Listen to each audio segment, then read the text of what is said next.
All right, hello everyone. Welcome to my channel.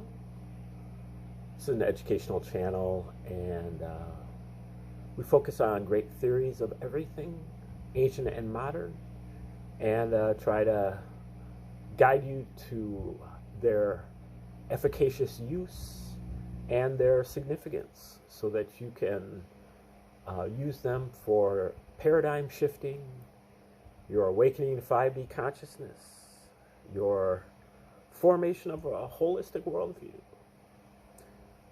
your battle to achieve mental, spiritual, and physical health. And today is the 38th video that we've done on Daniel Ingram and his book called Mastering the Core Teachings of the Buddha.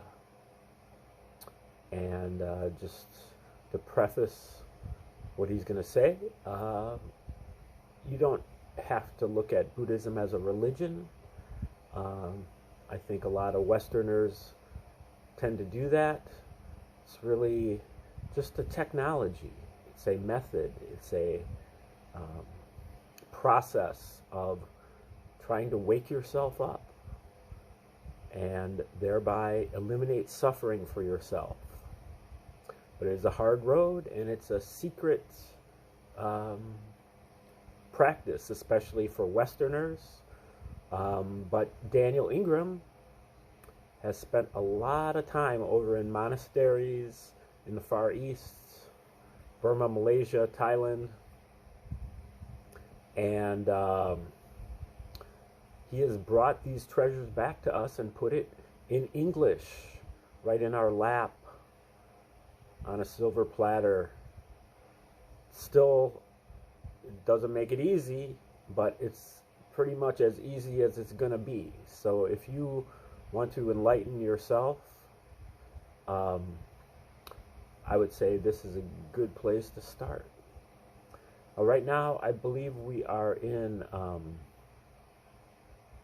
chapter 29 of this book. If you want to go back to the start, go back a little over a month in the archives. Start with number 1. But we're in the middle of chapter 29 here on Kasana practice. And we'll just start right here where we left off yesterday. However, as mentioned, this phase tuning to the pulse of flickering attention creates insight stages. Insight stages have their ups and downs, to put it gently, and more about them will be discussed in the next chapter. They tend to have less complexity while on the cushion if our concentration is strong, but that doesn't guarantee that there can't be some challenging effects when we get up off the cushion in some difficult insight stage. That said, the fusion of concentration and insight is a remarkable path to follow for those who can do it, which is probably more people than the number that think they can do this. Try it. See what happens. You just might be amazed at your capabilities.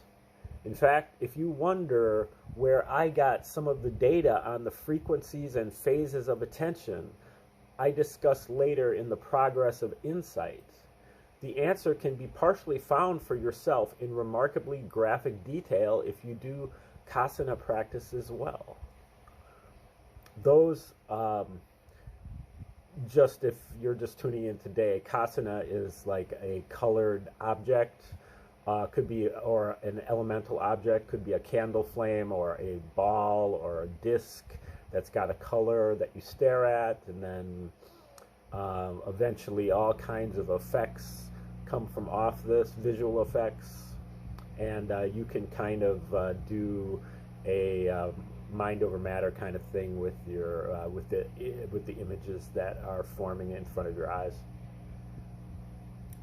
Okay, so those with electrical engineering or electronics backgrounds who practice these well will likely come to appreciate that Kasana objects are like a three-dimensional oscilloscope of attention and perception. It is also very likely that one day EEG researchers will find remarkable parallels between the frequency and phase of flickering Kasana images and some of the signals seen on an EEG. providing measurable insights into the workings and physiological correlates of attention itself. Further, as you may have already noticed, kasana practices and other concentration practices in general can create what might be termed magical effects, magic with a K, CK. Dealing with those goes well for some and not as well for others, but for all, it will likely go better with better frameworks and understanding. Helpful advice on relating skillfully to those effects will be given towards the end of this book. If you are of a more scientific, materialist persuasion, just keep an open mind at this point, read along, do some practices, and draw your own conclusions using empirical evidence after having reproduced the experiments for yourself in sufficient doses. Speaking of getting lost in our heads, visualization practices can get heady sometimes. We can recognize this headiness by a sense of buzzing in our heads that is irritating, by a sense of unusual restlessness that starts to develop despite stronger concentration, and by a sense of mental flightiness. I recommend adding intermittent walking practices to help add an element that is more footy, F-O-O-T-Y, and helps keep a balance of energy. Those who are good at Tai Chi or similar body-related energy practices will find those skills valuable here. If you find the energy going too much toward the head and face, breathing practices that involve noticing the breath in the abdomen and pelvis can also be helpful. By moving attention, we can move energy, though sometimes energy held in one area for a while can be a bit slow to move. Be patient and gently persistent, and it can rebalance. Speaking of elements, those who do one element, such as the fire element, for a long time, say 150 hours at 8 to 15 hours per day as a rough guide for a competent practitioner, may start to notice that this practice can have other surprising elemental effects, such as generating heat in the body if doing a fire element practice such as candle flame. While earlier I said that the object didn't matter so much, each kasana object, such as one based on an element or image, can generate surprising effects. If practice is taken far enough, effects it takes a pretty magical worldview to explain. If the elemental effect of, say, fire kasana gets to be too much, add in other elements such as water, air, and earth, or even space, spending some time focusing on those also. Literally going to a lake, stream, or ocean may help. Focusing on a glass of water would do in a pinch. Walking barefoot on the earth may help. Spending time staring at the sky or some other open space may help. Similarly, those focusing on one chakral area, such as the sixth chakra, also known as the third eye, may find that they feel that while those chakras may become strong and activated, the energy channels and other chakras may begin to feel out of balance. Those who add a mantra may notice fifth chakra effects in the throat region. If you find these to be too imbalanced, add in attention to the other chakral areas and consider balancing the kasana practice with intermittent attention to those other areas and their corresponding emotional aspects in a skillful way.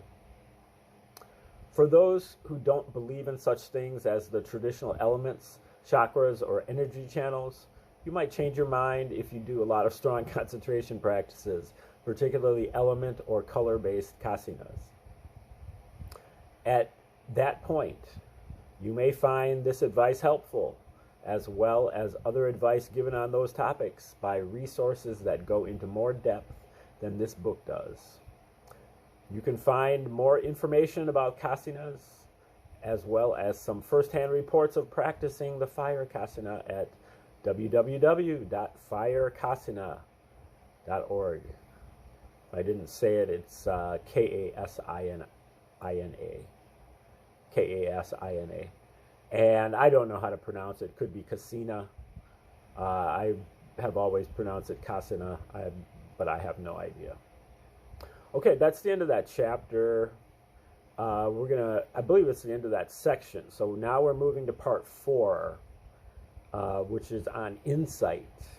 Now remember, Buddhism has 3 trainings. Training in morality, which is your daily, day-to-day, being a good person, trying to relieve suffering for people, for the whole cosmos. And then the second training is training in concentration. That's basically what he just covered. Concentration meditation, meditating on an object, your breath, or a mantra, or something else that's like concrete, and trying to stay focused on it. And also the kasana, a candle flame or something. And that will open you up to some wild experiences and massive amounts of pleasure if you do it well enough.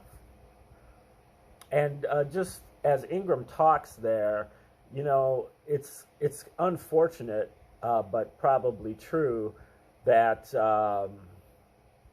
really, in order to get this stuff to work, meditation needs to be basically like your full-time job.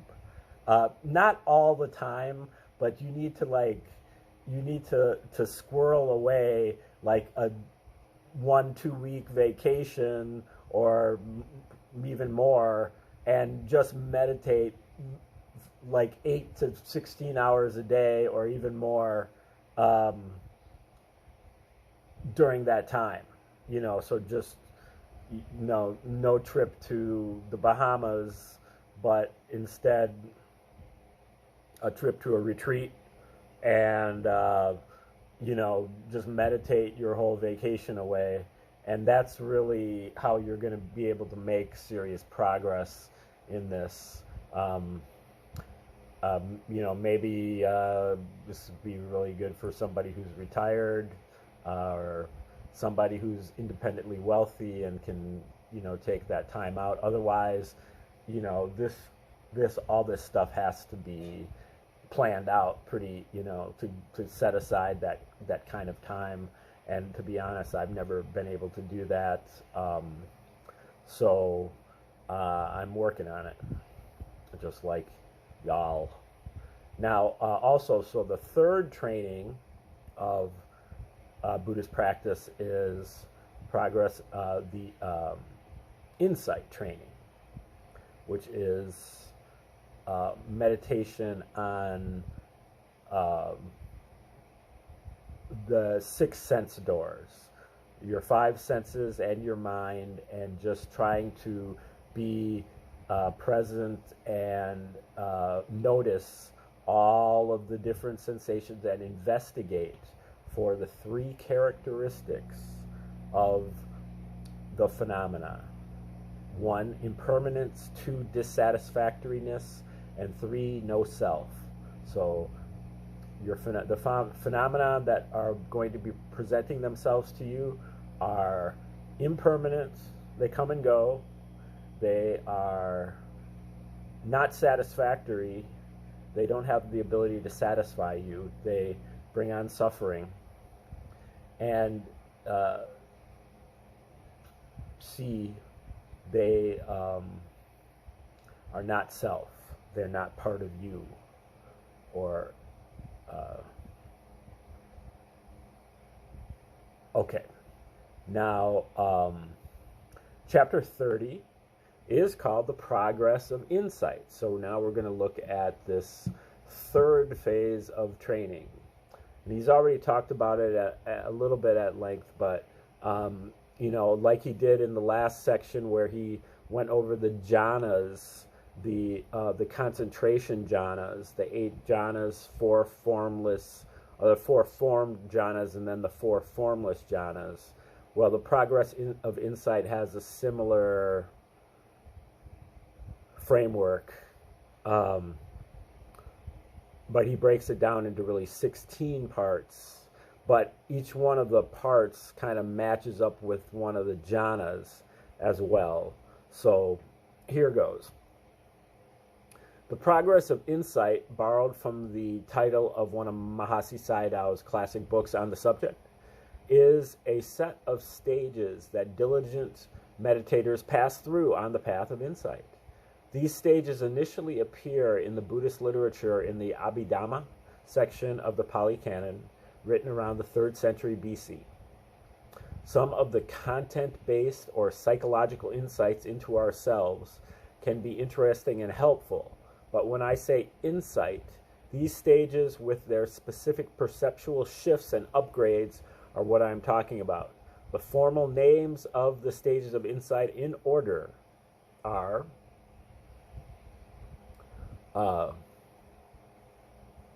1. Knowledge of mind and body. And that matches up with the pre-Vipassana stages and the first jhana. 2. Knowledge of cause and effect. Also first jhana. 3. Knowledge of the 3 characteristics. Also first jhana. And then 4, knowledge of the arising and passing away. And this is where Vipassana formally begins. And this also is the second jhana. 5, knowledge of dissolution.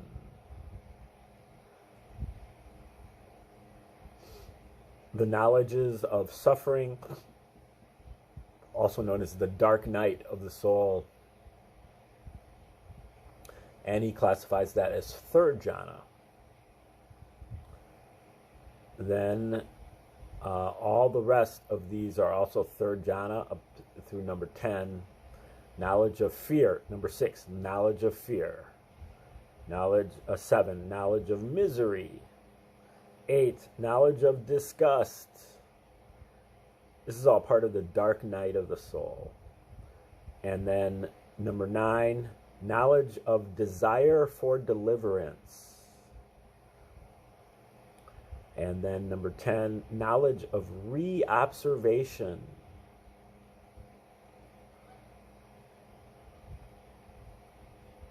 Then we break through to number 11. Knowledge of equanimity. That is the fourth jhana. Number 12, knowledge of conformity. These are all fourth jhana. Knowledge of conformity. That's number 12. Number 13, change of lineage.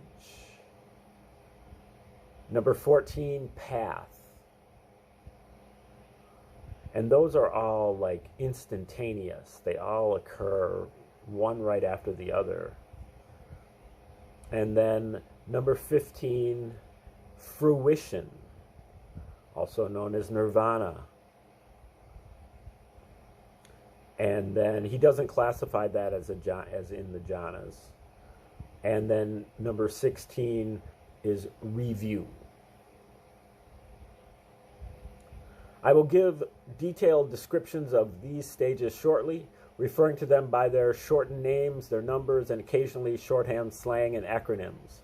These are formally known as knowledge of or insight into, and then the stage such as knowledge of mind and body or insight into mind and body.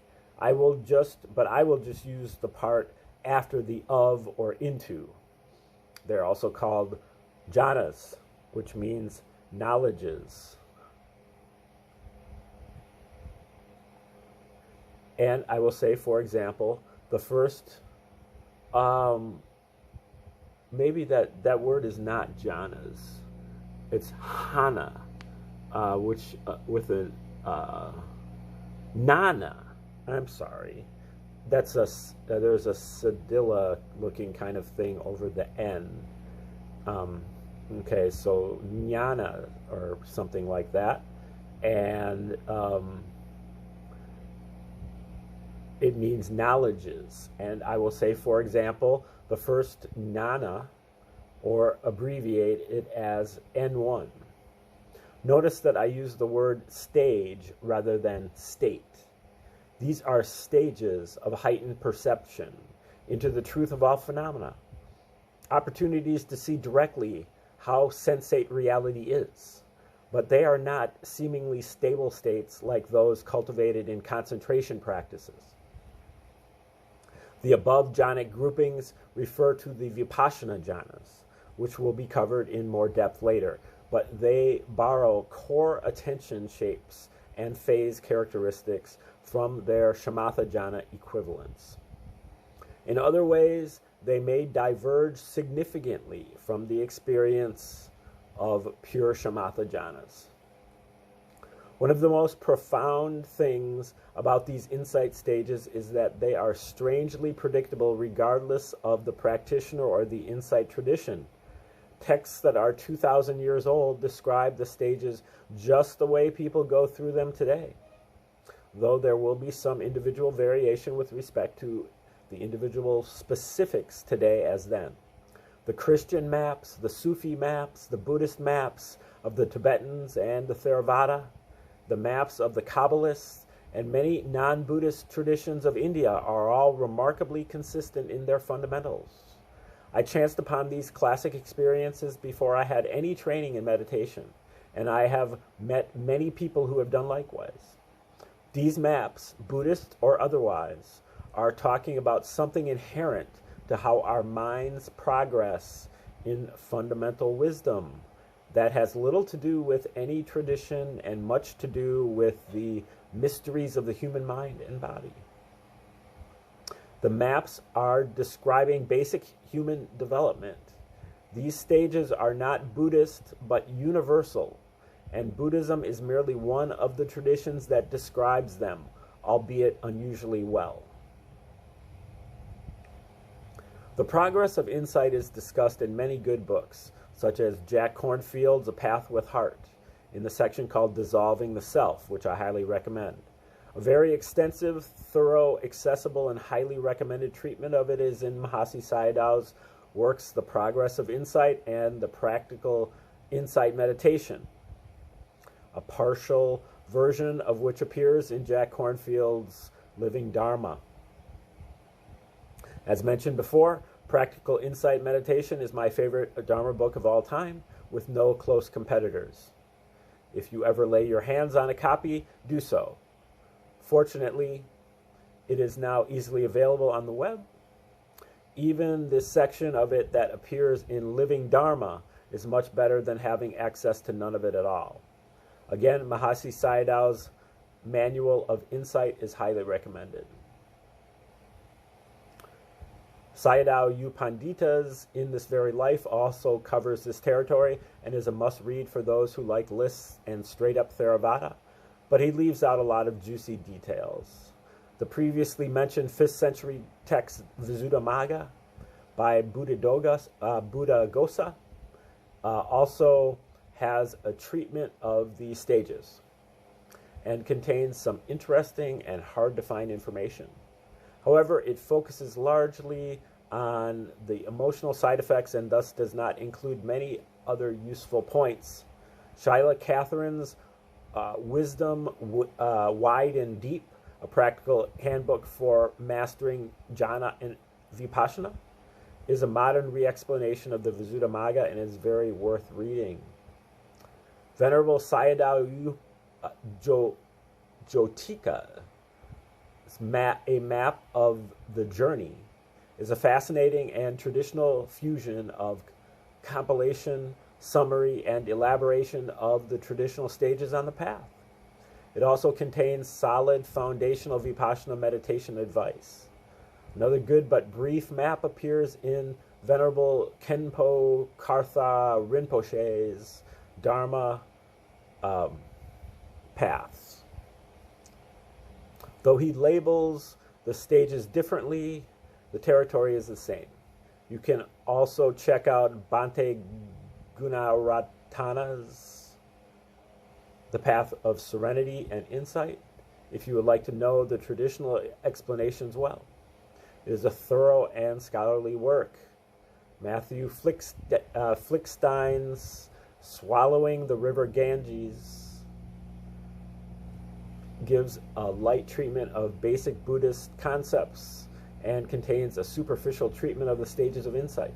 It is kind of like what would happen if you dumbed down a medical school textbook for a fifth grader, focusing almost entirely on the emotional side effects and thus leaving out so much that is worthy of discussion, but it comes from a good place.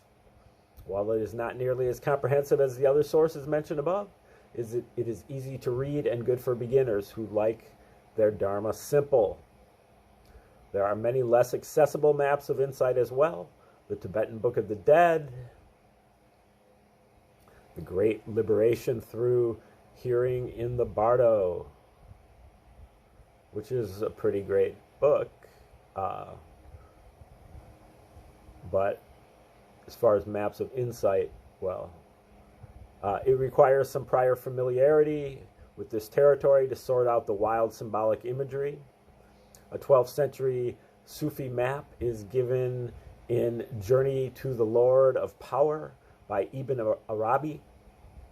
But again, the medieval symbolism is hard to untangle unless you are already personally familiar with these stages. This also provides a very interesting, if quite cryptic, description of the higher stages of realization. St. John of the Cross's Dark Night of the Soul does a good job of dealing with the most difficult of the insight stages. His map is often called the Ladder of Love.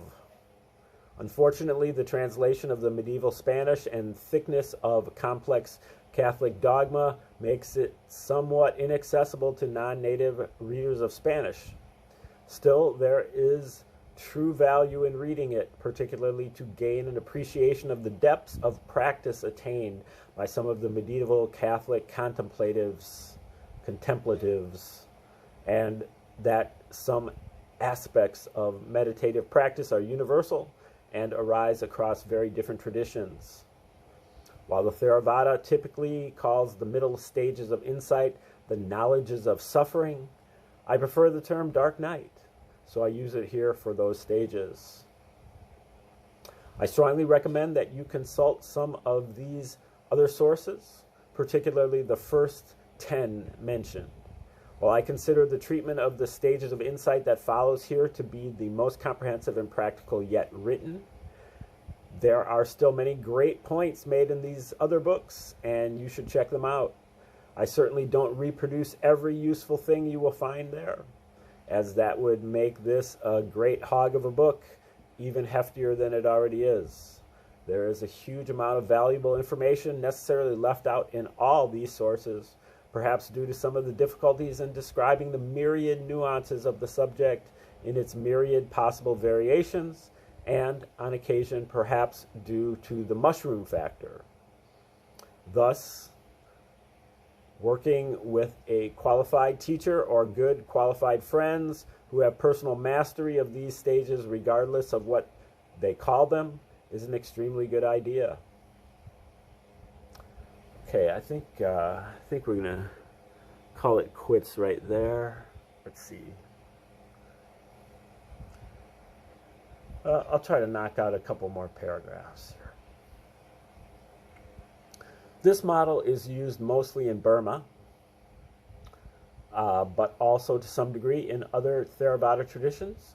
Zen is quite aware of these stages in their non-labely way, as all Zen masters had to go through them and continue to do so, but they tend not to name them or talk about them, as is typical of their style.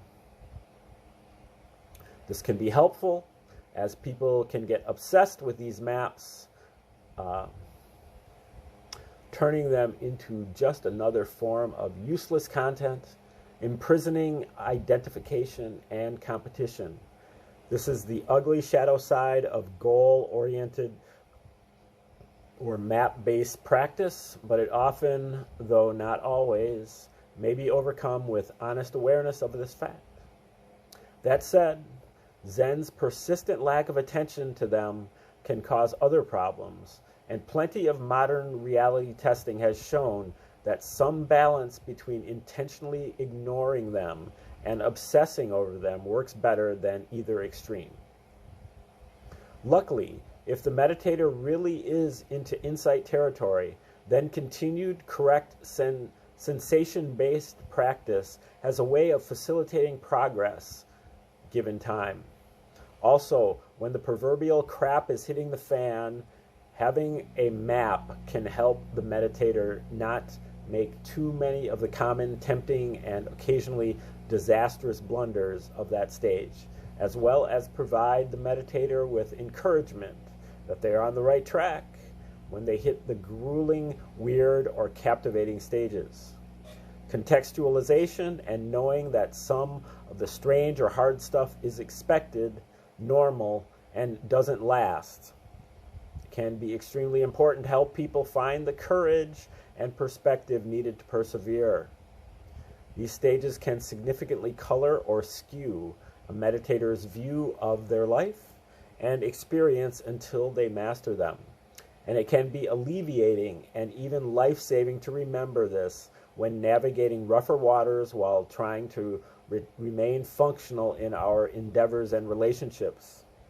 Those who do not have the benefit of the maps in these situations or who choose to ignore them are much more easily blindsided by the psychological extremes and challenges that may sometimes accompany stages, such as the arising and passing away and those of the dark night.